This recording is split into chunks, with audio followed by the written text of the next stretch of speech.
input-input yang didapat bisa lebih cepat gitu.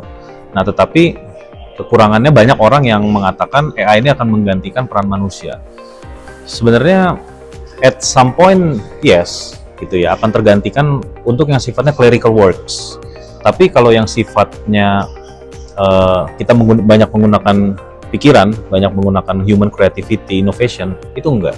Malah orang-orang yang bisa memanfaatkan teknologi AI ini dengan baik dibanding orang-orang yang nggak memanfaatkan, malah mereka bisa lebih kencang, mereka bisa lebih efisien, lebih produktif, hasil kerjanya bisa lebih banyak.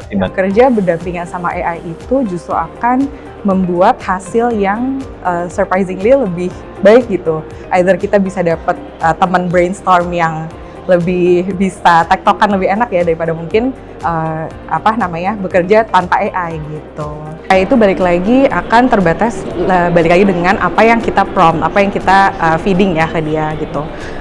Sebenarnya pasti akan ada backlognya karena tetap aja empati itu hanya manusia yang biasanya lebih ada memang diberi sama Tuhan lah ya gitu. Ya, di semua lini bisnis hari ini AI memberikan dampak.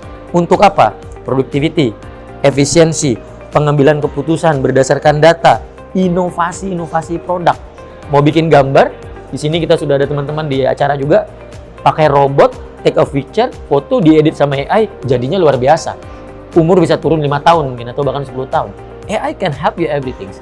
But sometimes hal yang lain juga harus dilihat. Selain customer experience itu muncul, kekhawatiran terhadap data privacy, kekhawatiran terhadap cyber security, kekhawatiran terhadap penyalahgunaan ya dari kecanggihan teknologi itu juga akan muncul. Oleh karena itu etika penting, cyber security penting, governance penting.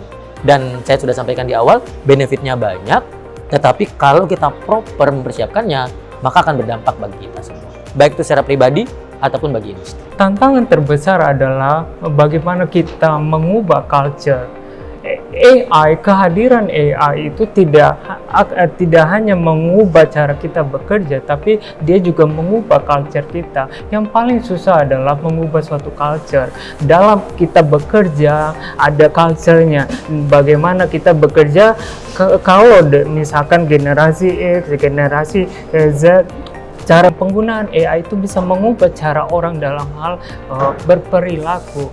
Ya. Jadi ada kejujuran di situ, ada integritas di situ. Tetapi kalau digunakan dengan cara yang baik, ya dengan culture yang sudah lebih mature penggunaan AI, menurut saya AI akan sangat-sangat berguna untuk semua kalangan, semua generasi. Nah, AI ini adalah salah satu yang transisi. Itu perubahan kebijakan atau cara berlaku kita gitu ya. Dan itu tidak bisa dianggap semuanya buruk. Sama kayak misalkan kita dulu tadi kebetulan di panel discussion kita dulunya ada pembayaran itu semua cash, sekarang menjadi payment digital, sampai akhirnya itu rupiah menjadi digital. Itu adalah sesuatu hal yang tidak bisa kita hindari, tapi bagaimana caranya kita untuk mengoptimalisasi itu. Kalau bisa itu menjadi value added kita. Contoh yang tadinya saya hanya bisa bekerja, saya bikin satu esai atau satu makalah, satu artikel, itu butuh waktu berjam-jam berhari-hari. Sekarang dengan bantuan itu saya bisa melakukannya dalam beberapa menit. Jadi saya bisa raising awareness, bisa bagi sharing knowledge itu dengan lebih cepat.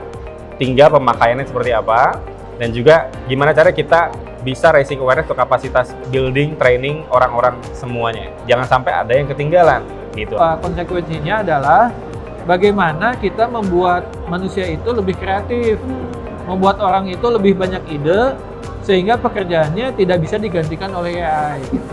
Nah, untuk beberapa perusahaan mungkin penggantian oleh AI ini akan lebih efisien, lebih produktif dan sebagainya gitu. Nah, ini juga hal yang mungkin bukan hal yang tabu gitu. Oleh sebab itu, kita juga harus memberikan pemahaman bahwa AI itu bukan hal yang tabu dan tidak semua bisa digantikan oleh AI, dan menjadi pemicu sebetulnya bagi manusia atau bagi orang untuk lebih berpikir kreatif, inovatif dan sebagainya. Pedang bermata dua, sisi positif dan sisi negatif. Menurut saya, kita fokus ke sisi positifnya. Sisi negatifnya, toh sudah akan ada juga regulasi yang mengatur AI.